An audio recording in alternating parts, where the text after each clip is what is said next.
set this up. Let's get going. Tell them Africa, we don't die. So here comes the African giant. Many people don't try to get us the African giant. Give me your logo. Setting this up. The best when you know, making them logo. Oh no, making the do like go to go. Nobody do it better than me. Nobody do it better. Check a man, see, I know say one day they go better. So carry Grammy, because anything we better require planning. Don't be. Nothing you can do, because God did not go give you more than you can handle. That's what them mama go lie.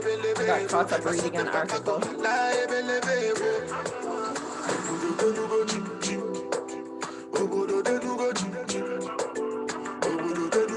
don't know what episode number this is.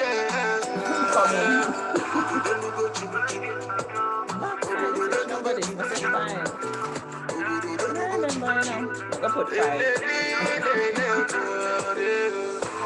Africa, we don't die. So here comes the African giant. Many people don't try to can't test the African giant. If you're more logo, you know get the best when you know, making them logo. Oh no, making what they do like go to go.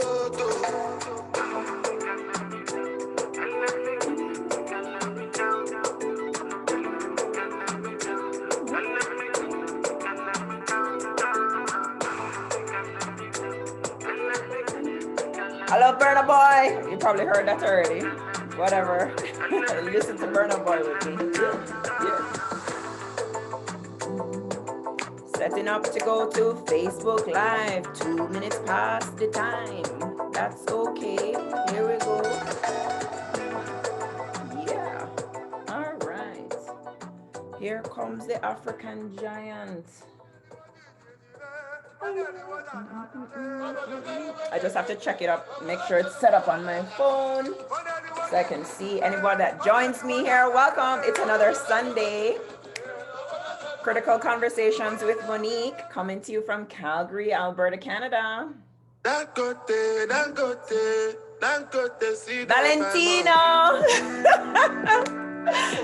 Grazie. Thank you for being here. Just want to make sure it's set up and I can see everything properly.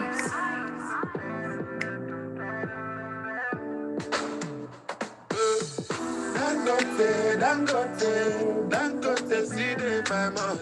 I know they sleep on the money. Who happy?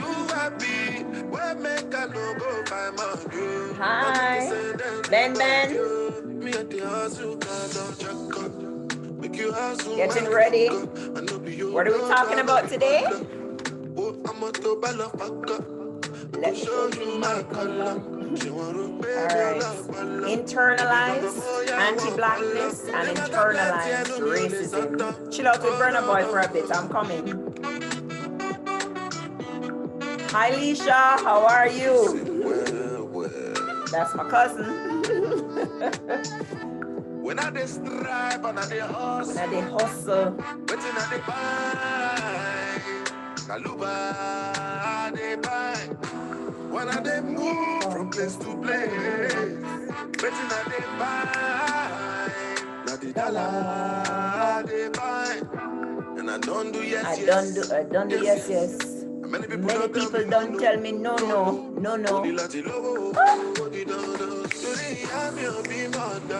Is it because I do chill out, I'm coming. I should just take some notes here. Alright, I'll be right back. Chill out. I'm coming. If I get the money, you going to do.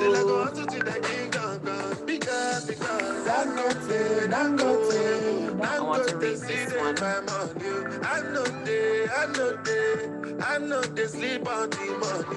Who happy, where make I no go find my Concubines. I'm not the same anybody. Me and the hustle, make you hustle, my luck. I know be you, no, I know be one. Let's try that one. I'm a to balapaka. I could show you my color. She want to pay me a lot. So I just found an interesting website called dosomething.org. So I had taken some notes from their website. So I just tried to finish this registration. I'm coming. Hey, Lisha. Kushagra, Santosh, Vinoy. I'm guessing you're in India, right? Right, my friend? I'm coming. What is this?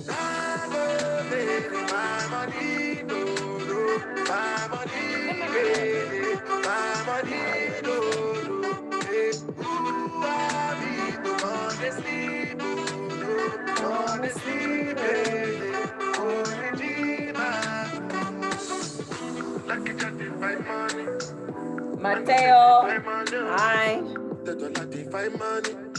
Why me no go find money? Find money. They look at the find money. They look at the find money.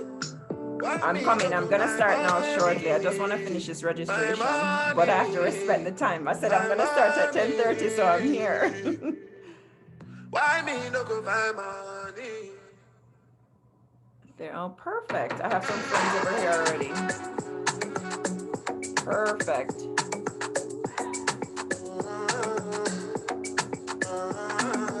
All right. Take it down, Berna. Okay, so welcome. It's Sunday, Critical Conversations with Monique. And how was your week? Were we talking about elections? I'm not here to talk about the elections, okay? Some people are happy with the results.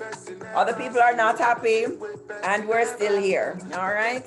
Again, I'm going to remind you, like, I am registered to vote, and that's something that I really only did as I was pursuing my social work designation at the time, and different courses that I was involved in. I was like, oh my gosh, okay, I guess it's important to vote. All right, let me do this. And yes, I was certainly late to the party in terms of taking an interest in voting. And why? Again, if you didn't hear me say it before, it's because growing up in my house, so we didn't really talk about politics. We really didn't. Furthermore, up to last night, as we were watching, all the stuff on the news, I said, listen, I recall during my childhood, we're talking about politics. What I know or what I witnessed was, for example, right now, 30 years later or whatever it is, you go to my hometown in St. Anne, Jamaica, and you will see the ruins of the foundation of a community center that never came to be. Now, what's the backstory on that? I have no idea. Check it out from my lens. It's time for voting. Some political parties campaigning. Yes, I'm going to do all of these wonderful things for the people. Yay! And then now the ruins are still there. 30 years later, that community center was never built. Never. What else did I witness? I witnessed, for example, persons getting voted into the local office or whatever, and then their side of the bad road fix and my side of the bad road don't fix. You understand me? Now, again, growing up in my country, Jamaica, where I grew up, please bear in mind, when Jamaica gained their independence from Britain, all right, so we were colonized by the Spaniards first, and then the British. And Jamaica is still a very young country, gained independence in 1962. Great. How did the party start out? Well, you have the JLP and the PNP. And guess what? The leaders of those parties, the two major opposing parties, they're cousins. I still find this hilarious to this day, because it's like, all right, who wants to run the nation this next 4 years? You're going to get the money over there. All right, you take it the next time. That's how I looked at it growing up. That is my opinion, and I stand on that. So when you talk about corruption, when you talk about things that are not transparent, woo, I grew up seeing all of that mess. All right, now I'm in this lovely country called Canada. And yes, we have the political process and we have the voting and all of that. But at least, you know, here in Alberta, taxes are high. Like they're high. Okay. So you have to get a good accountant to know how to learn the rules so you can break them properly. Right? But at least I can see where the money goes to here. All right, the taxes. I'm happy. I'm a happy taxpayer because the roads are really pretty and the hospitals are quite nice and the schools and the libraries and stuff like that. You know, social services.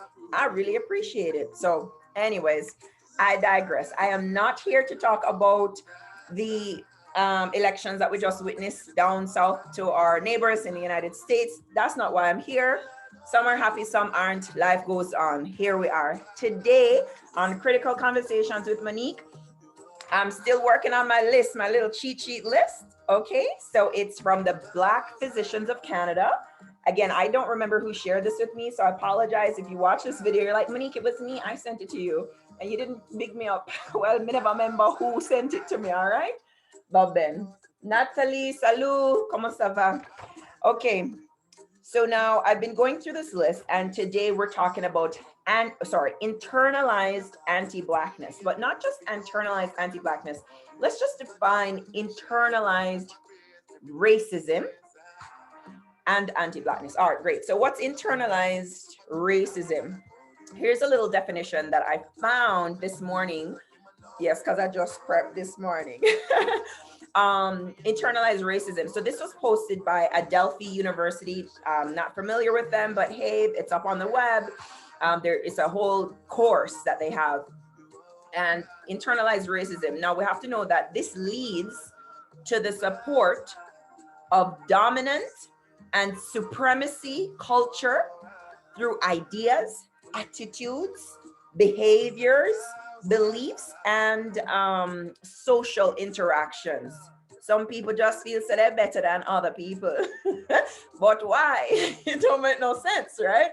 All right, where did we learn this from? And so that's why it's important to review historical, the history, how did we get here, and also contemporary racism, okay? And again, now living in this wonderful country, Canada, it's a lot more passive than America, our neighbors. So again, America, you know, if you hear N-word, N-word, N-word, you're like, okay, I see clearly who that is, all right? But it's the passive, the microaggressions, that micro stuff that's covert, it's way more difficult to detect. And you're like, is that what really happened? What's really going on here? And so now you have a sanity check. And speaking of sanity check, let me just take a stop here. I'm going to go over back to this website here. Okay, great. So this is from the Society of Clinical Psychology. Okay, great. And I'm going to read this: internalized racism and mental health. Internalized racism and mental health. So it says a recent article out now by Sasu, Bernard, and Niblet, 2019, titled "The Influence of Internalized Racism on the Relationship Between Discrimination and Anxiety." It's hard out there. Sanity check, people, listen. Anyways, it shows that different types of race-related stress, particularly racial discrimination and internalized racism, may combine to adversely impact mental health over time. I just had an emotional reaction.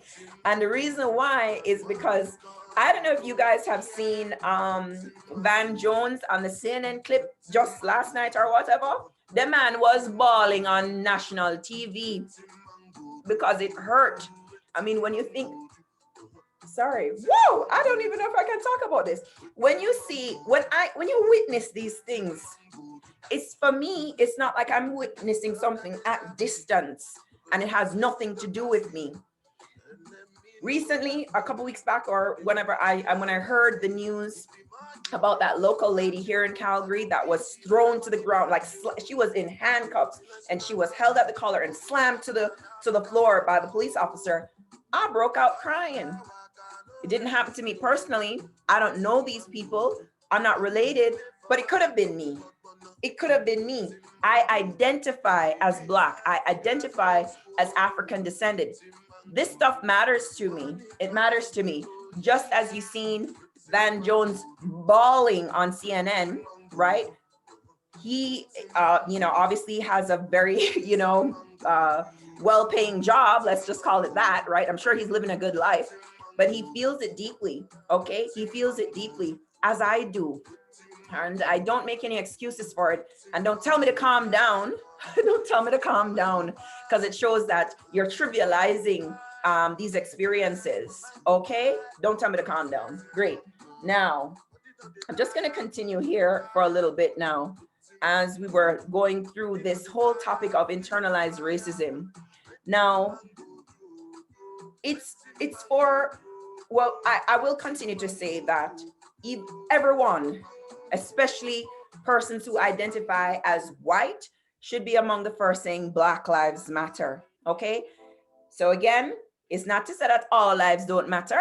Great, pay attention, pay attention here, because I'm going to stop repeating these things, okay, at some point, because it's a little bit frustrating that, I mean, you have to point out that because Black lives are treated here at the bottom of society, and so all lives matter here. We have to make Black Lives Matter first, and then we can move forward with changing the culture, changing the world, one relationship at a time. And it starts at home. It really does start at home. What are you teaching your children? How honest are you being? And stop getting sensitive about this topic in terms white fragility is something that is just like, listen, when you all witness conversations, whether it's a recording or an actual conversation where you can see white persons getting defensive, like, but I have a hard life too, or I didn't do that, or I didn't. Jesus have mercy. Stop personalizing it like that. You have to think a little bit broader, okay? Think about it, because you do have privilege in this system, okay? Because you're white, all right? That's just simple facts. That's just simple facts. And in fact, I was laughing a few months back because I was in the pharmacy, for example, and I saw a lady. She's white, and her first name, Jesus, hold on. Her first name was Spanish, all right? Like is Rosita. Sorry, this is hilarious to me. So it's a white lady, her name is Rosita, and then she married somebody of Asian descent. So now she have like a Chinese last name. So I'm laughing because I said, uh-oh, if she and I have similar qualifications and we apply to the same job, she might get discriminated against potentially, right? Based on who's reviewing that resume, because she might be like a Latina Asian, they can't figure out who it is. Meanwhile, I have a French first name and an Irish last name. I think it's hilarious. And mind you, I have literally been in interviews where they will say, oh, we weren't expecting a Black Jamaican to show up. Can you believe it? Even if it wasn't at the interview, it was after I got the job. I know that one of my, previous positions after, they're like, they admitted, I did not expect to see a Black Jamaican woman show up. Anyways, I find all of this hilarious. So anyways, that is just a part of my coping mechanism with life. I literally find something to laugh at regardless of the situation. Yes, I will cry because I'm an empathetic individual. However, I'm gonna laugh too at situations as well. So 1 second, I just have some messages coming in here. I want to close this up. Thank you so much. Thank you so much for that. Thank you. All right. But they even have, programs here. I wanna just share something here with you here. 1 second. I'm gonna find this again. This was the website that I had stumbled upon as I was just looking for little notes to share with everyone watching this video today or later or whatever it is that you're watching this. This website, dosomething.org. Really, really like it. Now, who are they? They are a youth-led movement for good. All right. So now they said that they have over 350,000 registered voters, great, and they're doing good work. They are having conversations in their communities to disrupt racism and mental health resources, and they're doing a lot of really great work. And that's something that I love having. I love having young persons in my circle. And no, am I that old? No, I'm gonna call the number. I'm just about to hit 40. One second. Hi, Vimal. I'm just about to hit 40, and proudly so. Like, thank God I'm still here, right? So now this website, Disrupt Racism, on the dosomething.org, trying to find it's up to each of us to take action to disrupt racism and to call it out when you see it. And this is something for everyone really, and white persons who identify as white should really be the first to speak up and out when you witness it. When you witness it, whether you're at work, whether you're at school, call it out. Call it out. First, a part of the issue is because we are social beings, and so therefore, nobody wants to feel awkward, or nobody wants to actually have the conversation, but it needs to be had. It needs to be had. I know I've experienced racism right here in this fine country. I probably experienced it in the States too. I can't remember. I don't really travel there a whole lot over the years. I haven't really. But it's really up to each of us as an individual. So this organization, which I'm going to continue to learn more about them, because young persons are really opening their, lifting their voices now, and they're like calling it out. Like, sure, you still have a lot of ignorance out there too. That's fine. But when I see young persons like this really standing up and saying, listen, it's going to take all of us, and don't identify as a person of color when it's convenient, but really recognize discrimination against all groups that do experience it based on race. I mean, discrimination based on race, right? So they're saying you should take action to disrupt racism in your community.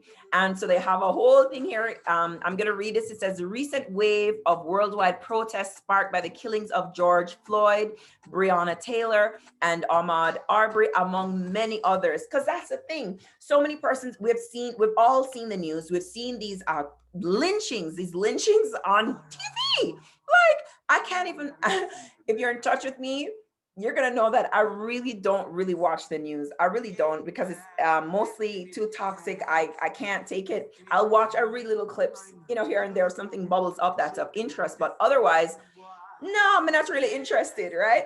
But here it is. I am still interested though in actually taking action and participating in conversations that will awaken human consciousness again, because no for una sleeping, plenty people sleeping out there. And it's like, maybe you have a comfortable life and you feel like this has nothing to do with you, and you watch it comfortably from a distance. Oh, how sad. And you switch to the next station, right? Or continue with your merry life the way it is. I'm thankful. We are blessed. I am thankful, but I'm also aware that life is extremely fragile. Life is extremely fragile. And I do believe that there are a number of persons, regardless of race, white, non-white, meaning every other person of color, okay, which is actually the majority in the world, not the minority, okay? And I say it like that because I don't know why America or Canada, whatever, when they want you to classify yourself as a visible minority, right? But you like, in terms of numbers, we're actually the majority, right? However, in terms of how we experience the system in these Western countries, we would be the minority, right? Great.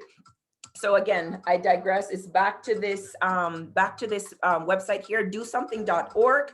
Take action to disrupt racism in your community. We've all witnessed these injustices. Highlights, among others, all of the lynchings that we've witnessed on TV, YouTube, Instagram, among others. All of these people, George Floyd, Breonna Taylor, Ahmaud Arbery, among others, highlight the injustices, fear, and violence that Black Americans face on a daily basis because of white supremacy. It is what it is, people. It is what it is. Now, what are you going to do to move the conversation forward? Are you going to be an ally? That is the real question. That is a real question. Talk is cheap. Talk is really, really cheap. But what can you do? And again, I didn't tell you to go and, raise pitchforks and so on. And mind you, when you have these groups, you know, it's only just a few months ago that I heard about this Proud Boys thing. What the hell is this? What the hell is this? In this day and age, what the hell is going on out there? Right?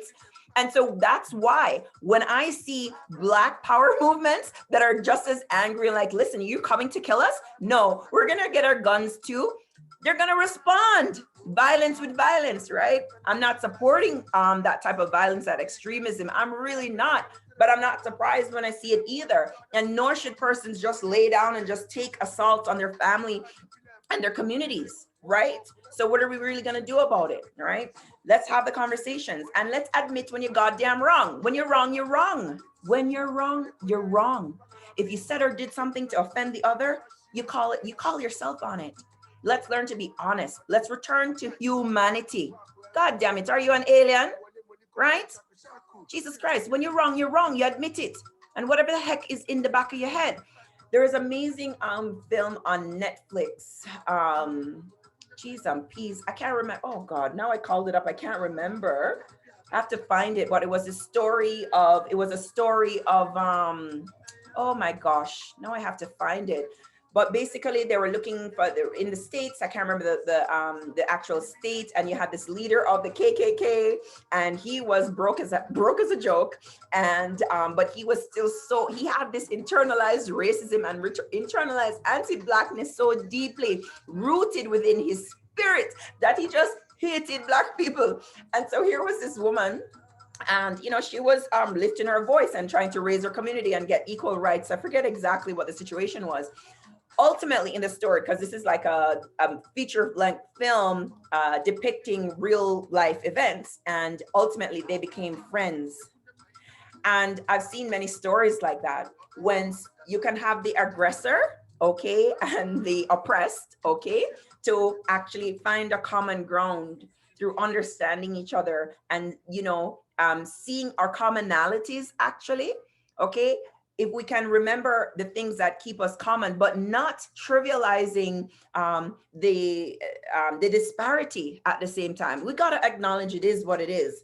Okay, so each of us as individuals, we can acknowledge our privileges, and also the areas in which we are marginalized. Okay, but there are actual courses that are available to identify internal biases that you may have and you don't even realize it, right? Great. Or just be willing to have that conversation to identify your internalized racism. And when you talk about anti-Blackness, just take a look in the media. Like I said, you know, you will see the depictions of beauty, what they have been for like this entire length of time, what that looks like. One second. Hi, Dwayne. How are you? Hi, Rose. Hi, Rose. How are you? Thank you for joining. Right. So you're going to see, so anti-Blackness is just everywhere, right? It's just everywhere. I found another event on Eventbrite. Okay, so again, healing internalized anti-Blackness, healing internalized racism. These are thoughts and ways of thinking and ways of being that are like multi-generational, you know. So you have a little subtle ways too that children are learning the wrong things or just not being told at all, and they're living in ignorance. As I said, for example, I can't remember if I shared this story before. A couple of years back, we were living in BC. We always kept a home here in Alberta, but anyways, we were living in BC at the time. And I was at a school, right? As a part of me pursuing my social work designation, I decided to work with a school board over there. Anyway, so we're in Richmond, and Richmond is like the number of Chinese descended or Taiwanese descended, you know, Asian descended families over there, it's extremely high. Great.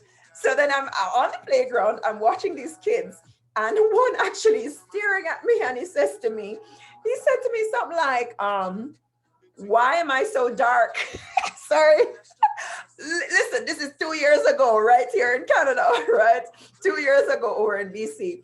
So this little, you know, Chinese kid, which is fine because I lived in China, I lived in Taiwan, Had a wonderful experience in Taiwan and I look forward to visiting again. But here I was in Canada. This kid is asking me, why does my skin look like this? Or why am I so dark? Or why does my skin look burnt? I can't remember what this child said to me.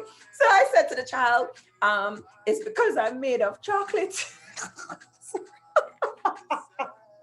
I said to this child, it's because I'm made of chocolate. And I just left it at that. And I just decided to have fun in the moment because it was blowing my mind that here was this child asking me, but innocently so, you know? And so I'm thinking, oh my word, maybe that child recently got here, or maybe that child immigrated here with their parents and then they're living in somewhere like Richmond that there's a high concentration of persons of, you know, Chinese, Taiwanese, Asian, whether they're from Hong Kong, they're, you know, that area of the globe. Okay, great, of that descent. So, and then they're speaking their own language from home predominantly, right? So then here was this child with this innocent question. And it goes back to what I'm talking about, right? What are we teaching our children at home? And we have to stop that cycle of that internalized racism and dominance. For example, and I'm not saying that was the case with this child, but clearly the child was ignorant of Africa and African descended persons,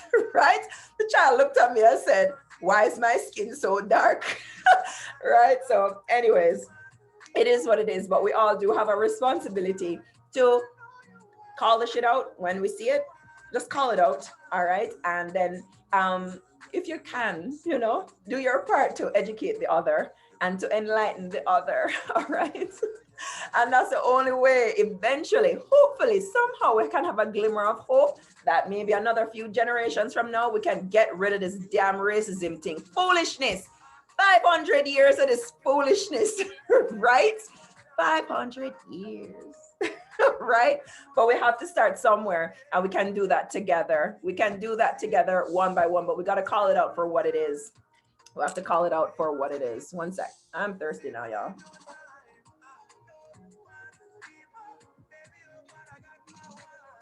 Yep. Right. So I'm going to close this one. I'm just slowly trying to close some of these windows here.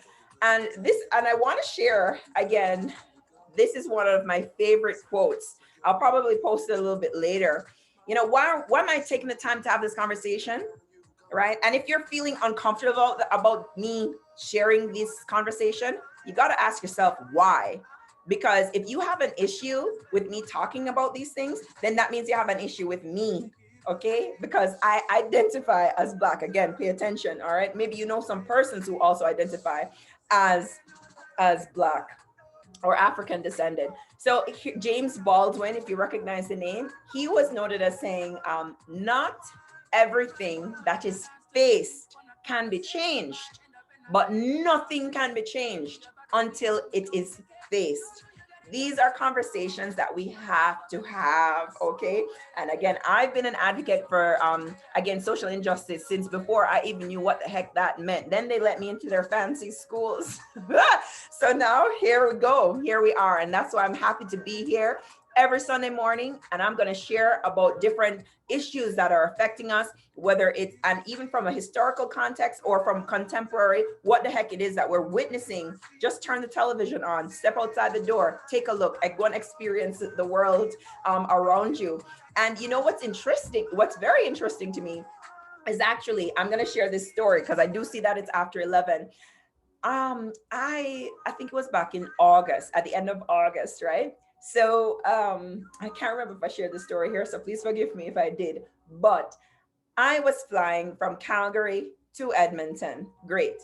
I'm flying to Calgary, from Calgary to Edmonton, and I'm dressed properly, whatever. And this lady didn't want me to get on the flight because I had the plastic shield, but not a face mask. Okay. And I had 5 of them in my bag. But I do this all the time just to test people, just to see how are you really gonna treat me or just treat someone. Okay, let's see. And the lady was, she was terrible. I'm not gonna mention the airline. You can go figure that out. I was flying from Calgary to Edmonton. Go figure it out. And she was very, very abrasive right at the gates. And I was like, let me see if this lady really not gonna let me on the plane here. She thinks I can just throw away this money just like that. What the heck is she thinking? This is poor customer service. What the heck is going on? Anyways, another gentleman just interrupted my whole little research right there, because he passed by and he was like, what did he say? Oh, here. And he just gave me a mask. And I said, geez, thank you. But I have 5 in my bag, you know? So anyways, at that point, I turned around to the lady, read her name tag, and I was like, hey, Susan, maybe her name was Karen. I don't really know. Okay. So anyways, I said, hey, thank you so much for doing such a great job keeping us all safe. I got one now. Thank you so much. You have a great day. And I stepped onto the plane. Anyways, and I do this all the time. Sometimes it's with my glasses. I have better than 20/20 vision. However, when I'm fatigued, okay, then my vision might be just a little bit more blurry, or just take a little bit time to adjust. And so you'll see me wear my glasses. And I'll do that sometimes when I'm out.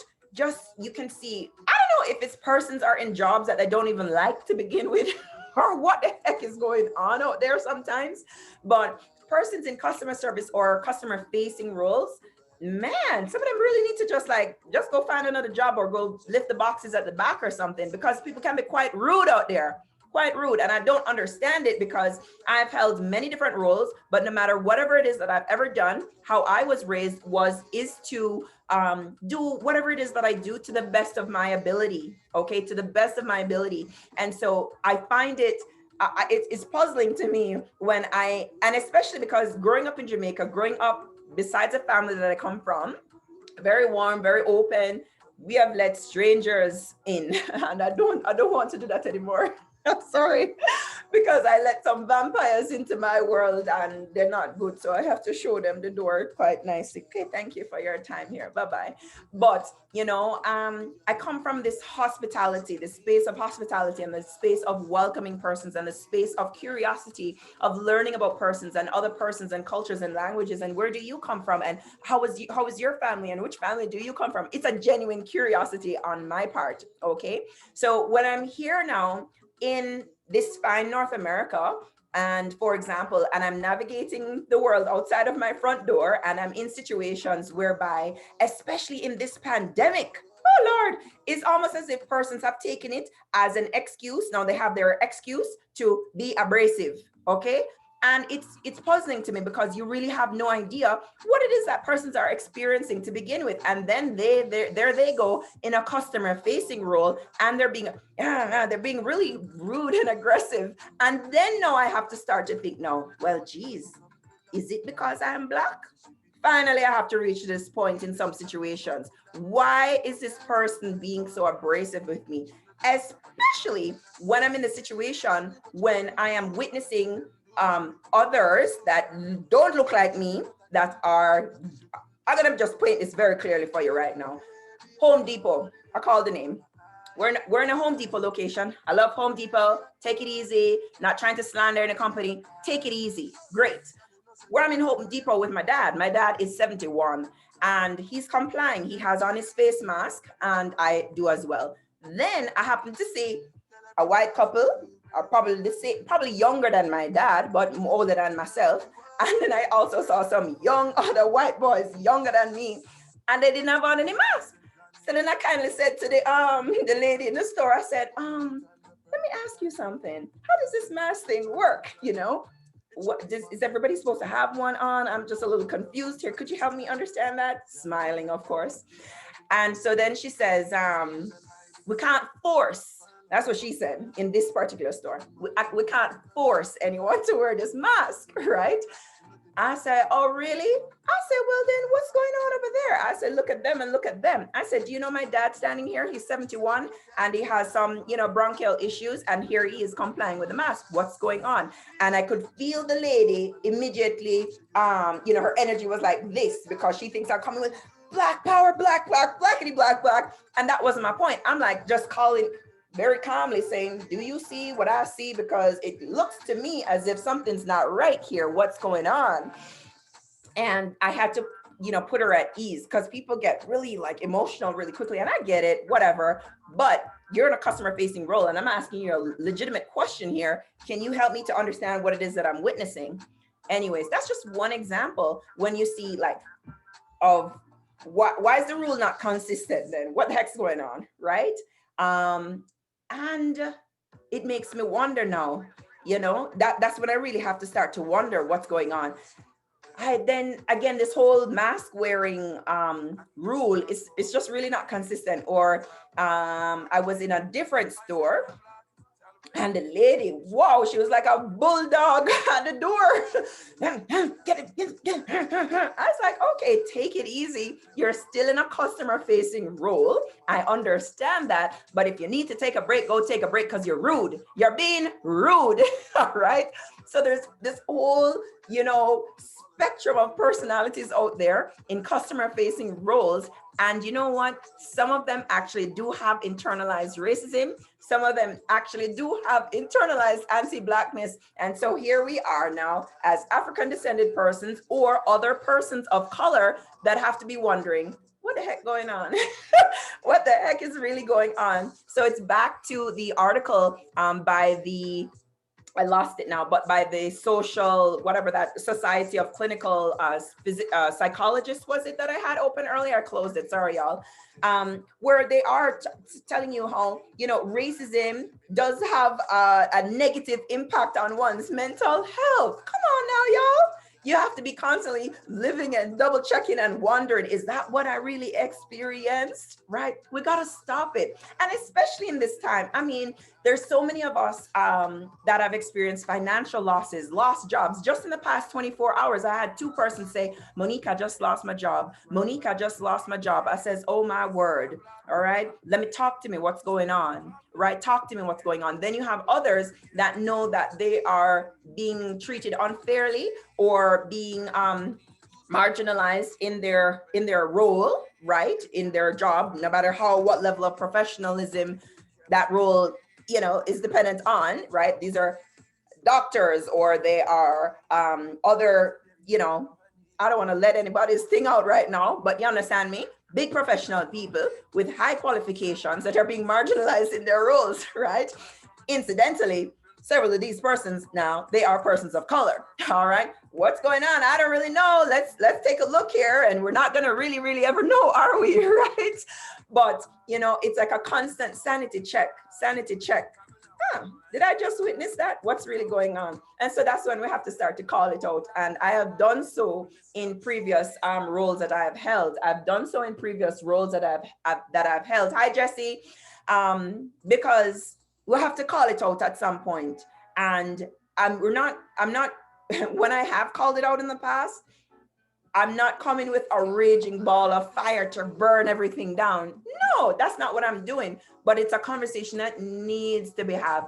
We have to have the conversation. We have to lift our voices, and we have to be allies for each other, with each other. Okay.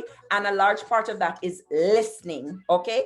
So for example, if I am friends with someone who identifies, or not to say identify, but is living with let me phrase this properly now. If I'm friends with someone who is differently abled, all right, maybe they're in a wheelchair, maybe they are not. I don't really know. The point is that I got to listen now. How are they experiencing their world from their lens? And if I want to be a good friend, I got to listen to them to understand their experience, and don't just assume how to help.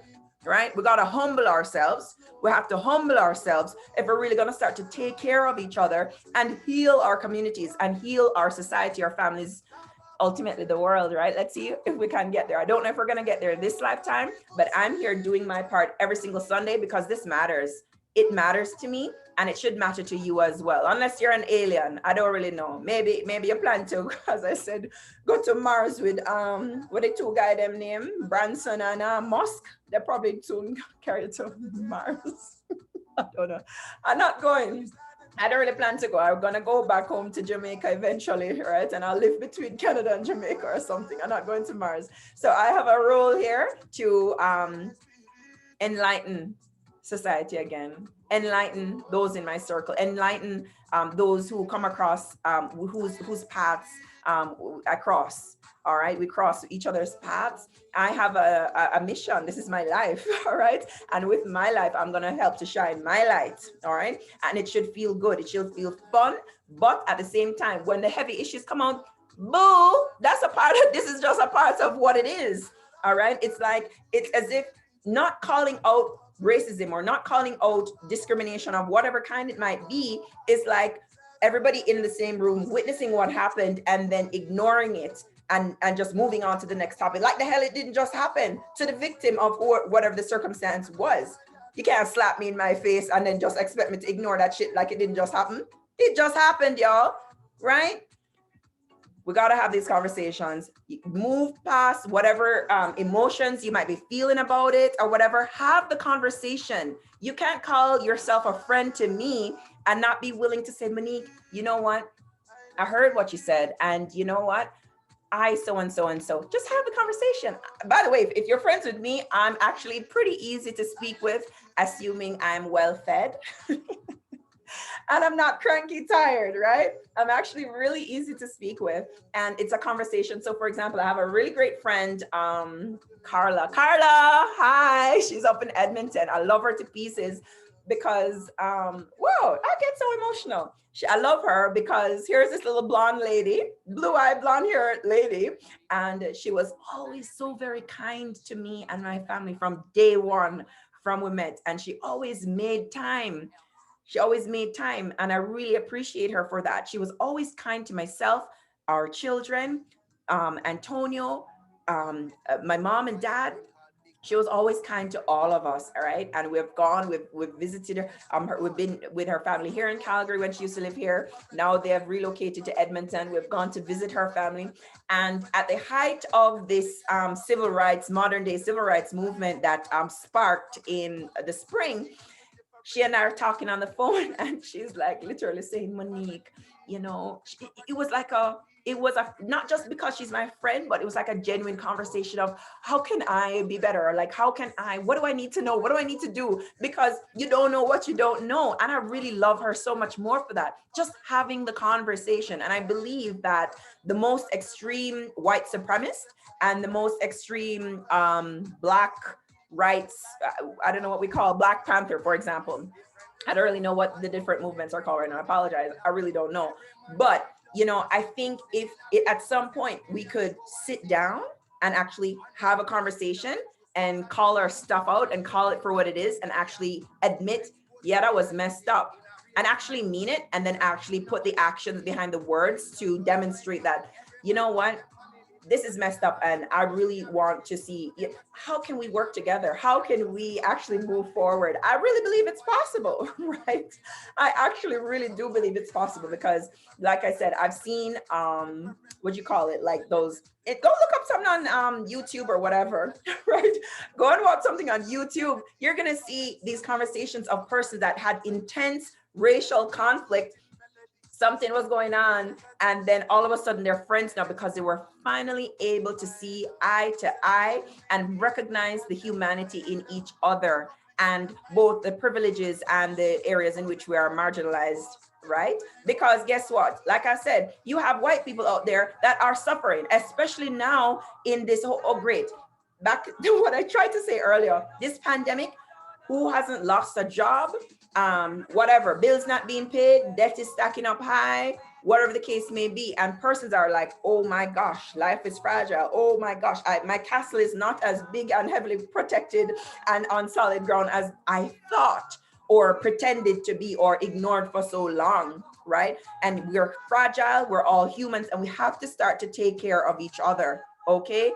Now, the whole conversation started because I'm talking about internalized racism and internalized anti-Blackness, okay? Whether or not you recognize this is a real thing and it impacts the oppressed in multiple ways, okay? And that's why, again, you could see someone like Van Jones on CNN bawling. Go and look for the clip. If you haven't seen it, send me a little Facebook message. I'll send you the clip, okay? The man was bawling on national TV because it hurts, because he feels the pain. He's an empathetic human being saying, oh my gosh, imagine now to be able to hopefully be able to walk outside and know that the country is not being incited to racial disparity and discrimination, right?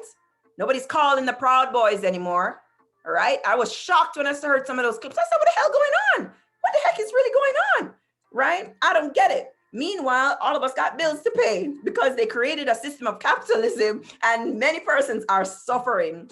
Many persons are suffering, spending the dime while earning the nickel. And then on top of that, now you're going to think that you're superior because of you not having any melanin in your skin. It's stupid, you know. Wake up and stop with damn foolishness. I'm tired of this nonsense now. I really, really am. Anyways, point is that I made a note here that I want to share before I get out of here. Non-African descended persons of color, so non-Black, or maybe you're really, really light-skinned Black. I really don't know, right? I don't know. The point is that non-African descended persons of color need to start having conversations about the anti-Blackness in our communities, okay? If you're here in Calgary, you know, I mean, that recent story, I keep on talking about it because it's the most recent one I'm aware of, and I'm sure this stuff is happening all the time everywhere, maybe in your local community too. But when you get a visual, when you can get a visual to actually see it, right, it's that much more impactful. Okay, when I saw that police officer slam this lady to the ground, even though she was in handcuffs, I said, let's have the conversation now. Let's have the conversation in this wonderful city of Calgary. And I love it. That's the thing about it. I love it here, actually. I really do. This island girl loves being landlocked and near the mountains. Every time I'm driving down and I see on Stony Trail and I can see the mountains, the Rocky Mountains, I says, oh my gosh, it's so beautiful. And I really, really love going up to the Rocky Mountains. It's really, really, really awesome. Yeah, so coming up to the end of my hour. Thank you so much for being here. Before I forget, I do want to talk about today. Okay, so if you're watching Innowick Kitchen, so yes, do I do a number of different things? I certainly do, because I can, and you are not my friend if you're telling me to do less, okay? Because I have the thing, it's like I have I have multiple interests, okay? And I have this one life. So instead of scheduling the things to say, once I accomplish this, then I will do that. Because it's very fluid for me. It's actually fun, and I don't sign up for anything that I'm not really interested in anymore. I passed that stage some decades ago. I'm not doing it anymore. So I'm partnered with Antonio, my husband. It's a 360-degree culinary consulting agency. We do private events. So if you're having, so you want a private dinner, whether it's a celebration for two, or maybe it's a group, it's a christening, it's a baptism, it's a brunch, I don't really know. Get in touch with us and let us see what we can do to create a culinary experience for you. Want to be remembered, especially in this really traumatic year. We want to have some fun now. So get in touch with us. We do that. We do cooking classes, and we also do corporate team building and a consultancy a la carte for food operators. So Antonio is highly skilled. He's literally a master chef in all senses of the word. And he's worked in really, really great Michelin rated restaurants. I have a side joke on that note. So when Antonio and I met, you know, so here he is coming to Jamaica to work, and I had finished my university in Ontario. I went back to Jamaica trying to get a job. What the heck was I going to do? I have no idea. But anyways, I ended up working, well, I worked actually on a video shoot with Maxine Walters, yes, and my cousin Nicole Harvey. Well, she named Green now. Sorry, Nikki. Missed the name O'Reilly. Anyway, so I had fun on this commercial for Royal Caribbean Cruises. Wonderful experience. And then after that was done, I worked at Sandals and Beaches. So I worked at Sandals Duns River, which was Renaissance, which was renovated with an Italian Renaissance theme. And here comes Antonio with himself and fancy. And then, well, first of all, he didn't speak English. And then afterwards, I didn't speak Italian at the time. And then at some point a year later, he's trying to impress me with his background about, I worked at La Grande Cascade in Paris. I don't know what the hell that is. I don't really know. I didn't come from any of that. So he's trying to impress me. And I'm like, okay, that's wonderful, but I'm not interested. Right? So anyways, the point is that he has a lot of great experience, but not just in terms of cooking food. On the back end, he's really, really brilliant. He knows how to optimize your operation, right? So that you're cutting, for example, food waste and food costing analysis in order to optimize your profits, which I'm sure as a food operator, you went into business to earn a profit, right? Great. And hopefully serve your customers something really, really good so that they keep on coming back. Get in touch with us. We're going to do our live today at 2 p.m. So come back. To be honest with you, I'm going to try something new. For those watching, I'm going to try something new whereby I'm going to see if I can set it up to go from Zoom to the in our kitchen Facebook page. Let me see if I can pull it off. I'm not sure. I'm going to test it out. And if I don't figure it out, then I'm just going to go back and we're going to do it Instagram live. So that's at in our kitchen. In our kitchen, you can find it. Go and figure it out. INNAWI kitchen. Okay. And we're going to have some fun with you later on today. Listen, thank you so much for taking the time to be here with me. If you have enjoyed some parts of this video, if you enjoyed it in its entirety, I don't really know. Leave a comment here. I'm going to check them a little bit later on and throughout the week, whenever it is that you get back here to see this. And also, what else? Why am I missing something? Leave a comment. Sharing. That's what I want you to do. Share this video if it was meaningful to you, or if I said something that spoke to your spirit. Share this video, and that's a simple way that you can do your part. Okay, we gotta wake up. We gotta wake up now. I'm tired. I'm really exhausted. And that's why I don't watch the news anymore. I really don't watch the news because I see there I get emotional just thinking about all of this shite going on out in the world. I can't take it anymore. So I have really just kind of like, I kind of live in my own world, and I get it. It's not that I'm not ignoring it, obviously, or else I wouldn't be having the conversation right now. However, to constantly be bombarded, constantly, every day with these conversations, it is literally emotionally draining for me. And I just can't do it anymore. But we can all do our part by actually speaking up, okay? Social workers are awesome. I do identify as a social worker. And so that's why I'm extremely thankful for my time doing those studies. Will I continue? I may or may not. I haven't decided yet. For those of you watching this video who are going to be like, Monique, and do this and do your master's and your PhD and finish everything and do this. I may or may not. I got a lot of stuff on the plate right now. I'll have a lot of stuff on the go that's actually really, really important to me. I got to get these things. I have a lot of different things that I've cut it down. I'm really trying to streamline different things, but there's my top 3 things that Antonio and I have discussed. And so I said, listen, buddy, these are important. I got to get it out there. This is a part of my life's work. And so there are different things that I've been doing to build the castle up again.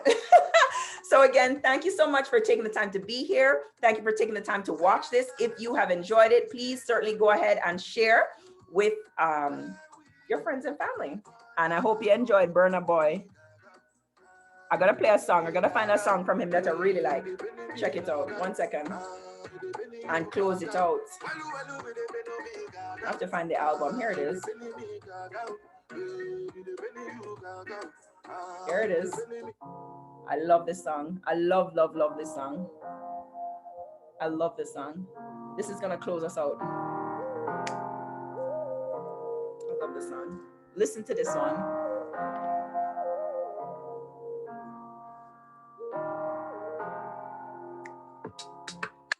Make me feel like Jordan. Music make me feel like Jordan. I understand what they say, I ain't born. Got the money all out in soccer. Even when you can't catch every part, you just feel, it's a feeling. Music make me feel like I'm Jordan, Michael Jordan. Right? He calls this one 23.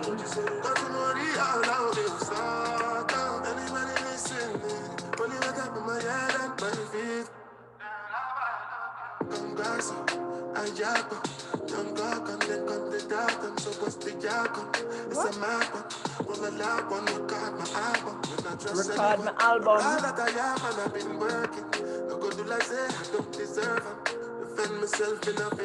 don't fear no one.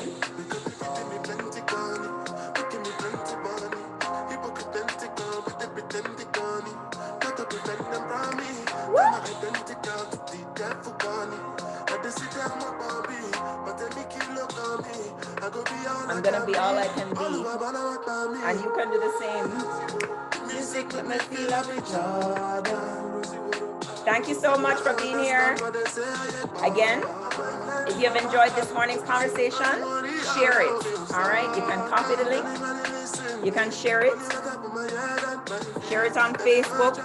Share it on your WhatsApp. I really appreciate you. Thank you so much. I'll see you later in our kitchen live coming up in another few hours. Go check your time zone, 2 p.m. Mountain Time. I'll see you later. Bye. Thanks again.